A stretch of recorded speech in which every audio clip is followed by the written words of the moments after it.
We doing something a little bit different here at Enough Said Sports. We're about to have our first guest. We're going to start to continue to do that more often for you guys. So if you're interested in joining us, let me know. But we're going to talk about the Rams and the 49ers game on the eve of the NFC Championship. Let's get it.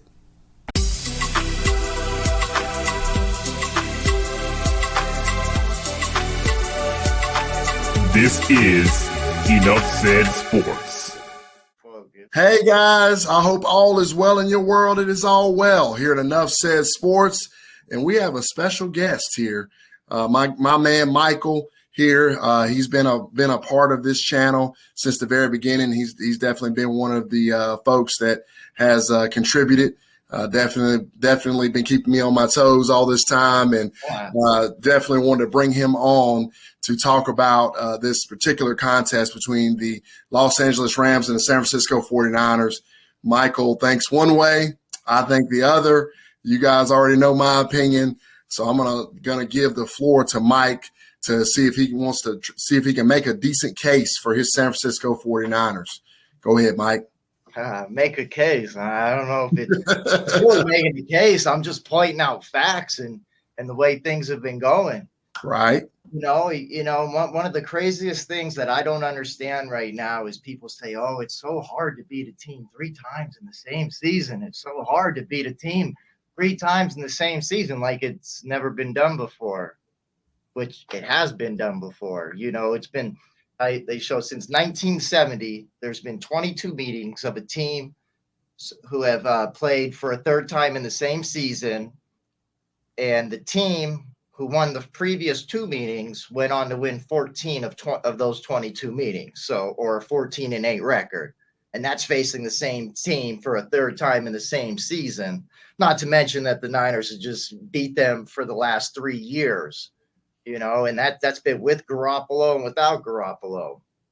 Now, I just don't want to sit here and just talk the whole time because, you know, your points are, now, what are your points that the Rams are going to win because why? You know, everyone just says, oh, it's the 7th one. They haven't won. Their only reason they have all these really good players, so they have to win this time. It just has to happen. Well, Mike, I don't really subscribe to that. I'm with you. I agree with you on that point. I don't think that them playing the Rams for a 3rd time in the season, and since they won the first 2, necessarily means the Rams, should win the 3rd. Right. I don't think that makes any sense to me. I actually agree with you on that point, and I agree with you as far as they beat them 6 times in a row. Well, they could beat them a 7th time. I mean, who's to say they couldn't do that? So I don't really subscribe to that. The main problem that I have is Jimmy G. Yeah, I know. That's my problem. I have a hard time with, and you know this, and in my past videos and how I look at things. I look at things like based on anomalies and what the norm is. And when I look at that game between the San Francisco 49ers and the Green Bay Packers, I look back at the stats and I look back at the information. I'm like, how many times a normal game for Jimmy G versus the Rams? I'm just saying. He's averaging 250 plus yards per game, 1.5 touchdown passes, less than an interception. I don't have an interception per game. He could be, I think, it's right around there. He's averaged, the most recent meeting, he put up 316 yards on the Rams. Listen, I'm not sitting up here saying that Jimmy G won't have a decent game against the Rams. But when I look at Jimmy G in these moments, now granted, they did get to a Super Bowl, so I can't completely dismiss Jimmy G in that regard because he has won the NFC Championship game before. He has gotten to a Super Bowl and probably should have won that Super Bowl. He's about, if he doesn't airmail the ball by about 5 yards, right, we're probably having a different conversation. But they only blame it on Jimmy G, on that. But Sanders could at least try to dive for the damn ball. Right. It would have been a tough catch. I mean, it would have been. He threw it too far, overthrew it. It happens, but you can't blame Jimmy G on one throw as the reason why they lost the game. I mean, it's the defense is the one who let them back into that game. We had that game sewn up, and our solid defense let them back in. That's true, but Jimmy G also assisted and let them back in the game. And then go ahead.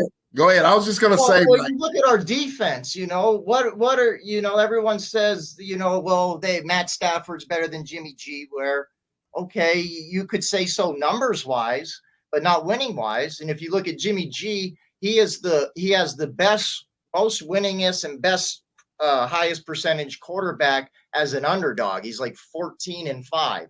The next close, something like that. Coming into a game as an underdog, the guy just thrives. He's an underdog again.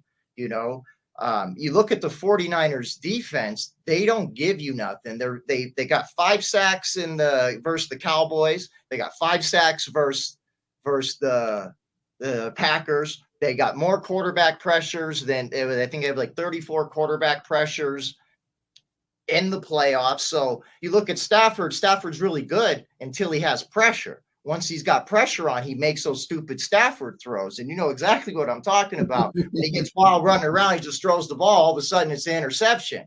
And I know Jimmy G is prone to those, but he does, Stafford is always prone to those when he's under pressure. And he's going to be under pressure this whole game.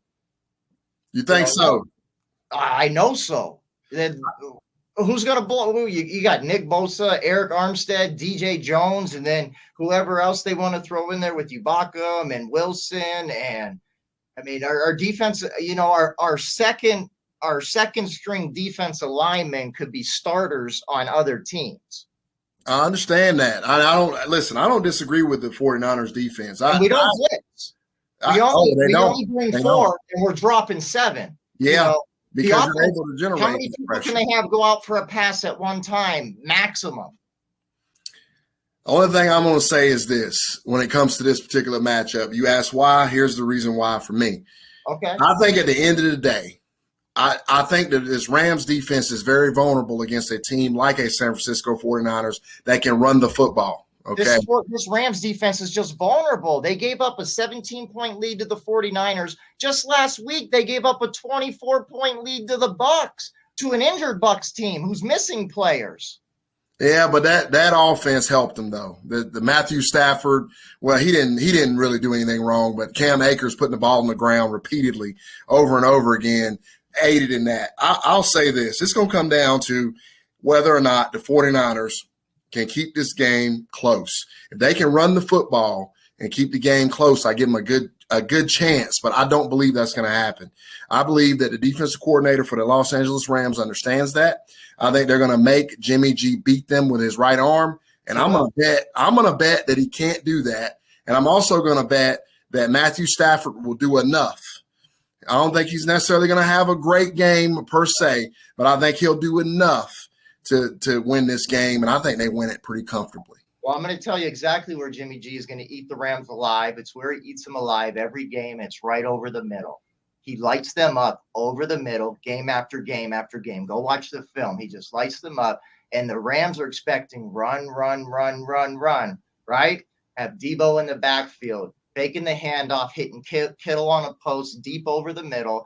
Kittle's going to have a big game, and Jimmy G's going to have a big game too. And after we make those couple big pass plays, we go up 14-0 real quick. Rams be like, oh, no, we got to watch out for this. And then, bam, we're going to start killing them with the run. They can't – you see, Kyle Shanahan, this I'm not going to take credit. This is Takeo Spikes here. I don't want to take credit for other people's stuff, and it makes a lot of sense. Kyle Shanahan taught Sean McVay and Matt LaFleur everything they know, but he didn't teach them everything that he knows. As far as his game planning, his schematics, everything else that goes into it. He's a step up. He's way above both of those guys. And that's the thing that's going to happen. Your defensive coordinator, the Rams defensive coordinator is going to plan for one thing, but you can't plan for Kyle. That dude he's been there. He's done that. The championship games, he's been there. He's won them. Super Bowl, that's where he struggled. So we're not there yet. But he's been to a couple of them. I mean, one as a head coach, one as a coordinator. You know how I feel about Kyle Shanahan. I think that the edge, as far as coaches are concerned, lies in the hands of the San Francisco 49ers. I think Kyle Shanahan is the best coach in NFL. If I had my pick of any coach that I would have as my coach, it would be that one. He is a tremendous mind. He was raised around the game, and that zone running scheme that he runs is so hard to stop. It's special. It's special. Debo, man, you get Debo the ball. I don't care who comes up. I haven't seen anybody. My buddy is a Cowboys fan. He goes, "Oh yeah, wait till Debo meets Micah Parsons." I was like, Micah don't want to meet Debo. It's like, I don't know. I haven't seen anyone come up to him one-on-one, head-to-head, and Debo be the one on his back. It hasn't happened yet. It is curious. Before we get off here, I'm going to say this about Debo real quick before we give our final thoughts on this. Sure. So he's a nature. He's a really, really special player because he doesn't have the physical prowess of, a Bo Jackson. He doesn't look like DK Metcalf all swole up and stuff. He just freaking makes plays, man. When you need a play, the guy makes a freaking play. And it's inspiring. And Mike, I don't do fandom here, man. I would personally see the San Francisco 49ers win this football game. I don't do fandom either. I just don't see Even though you see any way possible that this happens again. I think that they were fortunate to beat the Rams last time. Insanity right there, man. Man, I think they were fortunate. I believe they were fortunate. I think they're fortunate to be here. I think that they're a good team. I think the Packers are better. I think they're very fortunate to win that game. They got a block punt and a block field goal in the same game, which has only happened 2% of the time in NFL history, by the way. It was freezing degrees, snowy weather. I mean, you didn't expect a high-scoring game there, did you? And I throwing the ball everywhere and running the ball everywhere. I expected Aaron Rodgers to have his way. And I'll tell you what, the San Francisco 49ers – make sure he did not have his way. They went right down the field, first drive, boom, boom, boom, touchdown, and then they didn't do anything else all game. So, you got to give them credit, man. 49ers are an unbelievable team. I think here the magic carpet ride stops. The Rams are just better. They're just better all the way around. They're just better, man. They got a better quarterback. They got better receivers. Under pressure. He's not better under pressure. Overall, they got better receivers. I definitely don't trust Jimmy G whatsoever. I mean, they have a better wide receiver per se. They do. Debo, I'd rather have Debo over Cooper Kupp any day. I don't know about that now. I think Debo's a special player. Well, you know what? I shouldn't say that. Maybe Debo overall as an all-purpose player might be a bit more valuable than Cooper Kupp in that regard. But when you talk about receiver to receiver, I got to go with my man. Yeah, well, you pay attention to the game because when the ball gets thrown to Debo, he's catching it and he's getting his yak. More yak than anyone else in the league. More yak than Cooper Kupp. That's true. He's very, very good. So give me your final score in this particular contest. Final score? Yes. Is what I believe this final score is looking. It looks like 49ers 31, Rams. 20 at the most. They don't break 20. 31-20. Yeah, Rams. Niners are getting 30 plus. Rams won't break 20. All right, I got it 34-10 Rams. Wasn't that the score? Wasn't that the score of the first game we beat the Rams? We're gonna see. But I got it right here. Hold on. What was it? 31-10. We beat them the first game. Well, I think they're gonna come back 34-10. Okay. I like that. Hey, I like that. Now, one last thing before you lose all your money on the Rams this weekend and on the Chiefs this weekend too. You take the Bengals on the money line. You take the 49ers on the money line. You parlay that and you have a good weekend. If you want to have a great weekend, you take the Bengals with the over, the Niners with the under, parlay it all together, and you go to Vegas, baby. Whoo, man, Mike. Listeners, don't listen to this man. Hey, after this video and tomorrow, they might be requesting me to get back on your show. I'll be like, dude, Aaron, you don't know what the hell you're talking about, man. You got to get get that guy back on there with the 49ers blanket behind him. We're gonna see. We're gonna see. Well, I appreciate you coming on, Mike. Yeah, guys, man. let us know down in the comments. Hey, who you got, man? Who you got? You got the Niners or you got the Rams? You siding with me or you siding with my man Mike here? Let me know. Appreciate all the support, guys. Devo. Thanks. We'll talk Whoa. to you again really soon. We're Devo. gonna do a post game too. Whoa.